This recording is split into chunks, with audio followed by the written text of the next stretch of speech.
Create a niche brand home.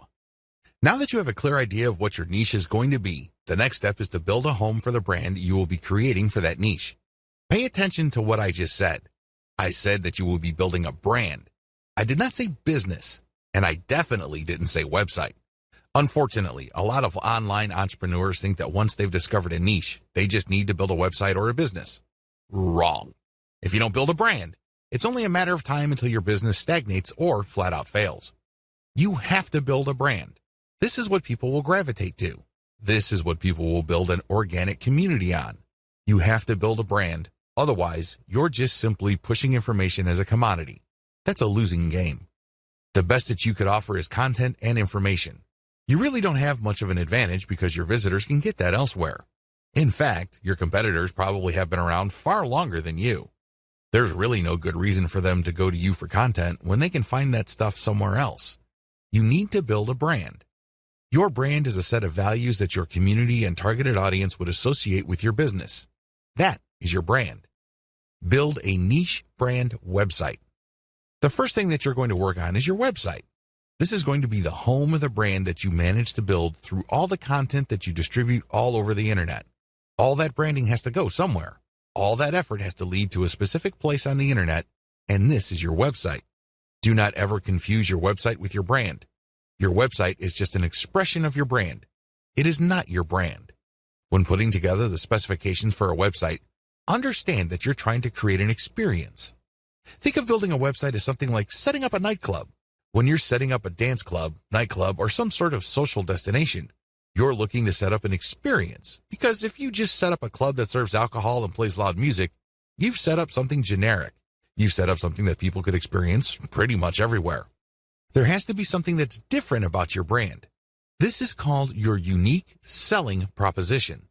That's why you have to look at your website as a giant opportunity to communicate your unique selling proposition.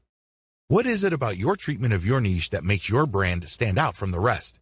Unfortunately, only you can answer that question. Once you have set down the design parameters of your website, again, these must be intended to create some sort of unique experience. You should then select design parameters for graphics that communicate your niche identity. You should also look at getting graphics design that highlights your brand identity. All of these flow together. Quick shortcut: reverse engineer your competitors' designs. The biggest problem with creating a niche brand home is that it's too tempting to come up with something that you think is awesome or hot. You're more than welcome to brainstorm, but let me tell you, 90% of the time, whatever you come up with will fall flat. It turns out that you don't see eye to eye with your customers.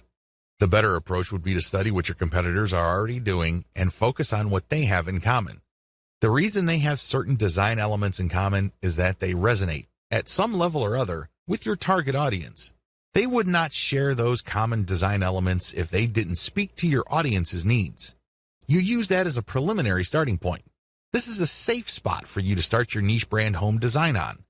Later on, you're going to customize based on the actual interaction of your audience with your website. Design your site for intentional niche branding. Now that you have a clear idea of the industry standard design in your niche, make sure that your design notes would enable your selected web developer to come up with a design that is focused on building up your brand. At the very least, it must be easy to read. People shouldn't be intimidated by large blocks of text or impossibly small fonts. Again, studying your competitors and checking out the common design elements can give you a tremendous head start. Key design hooks your site has to have. Given the tremendous amount of design variability out there, I admit it can get quite confusing.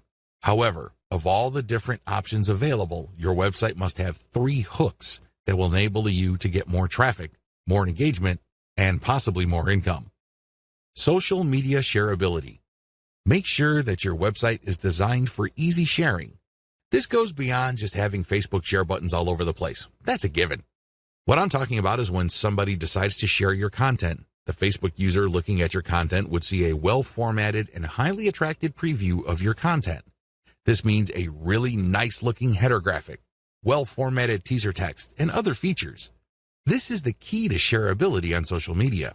You have to remember that the majority of Facebook users actually scroll through their timeline. They don't really read everything that appears on their timeline. This is why your content, when shared on social media, must jump out at viewers. This increases the likelihood that they would click the share button after they feel that they've scanned enough of your content. Mobile responsiveness. As I mentioned above, the majority of people consuming online content use mobile devices.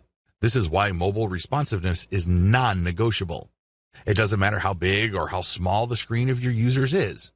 The version of your website that they see must be the best version of your website. Otherwise, you'll lose them. They'll pick some other competitor whose site looks much better. Mailing list responsiveness. You have to also incorporate your mailing list to your website design. This should not be treated as an afterthought.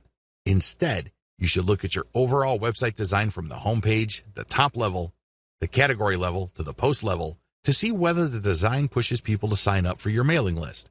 Your mailing list is one of the most important conversion devices on your website. Don't take it lightly. Make sure it's built into your website's design.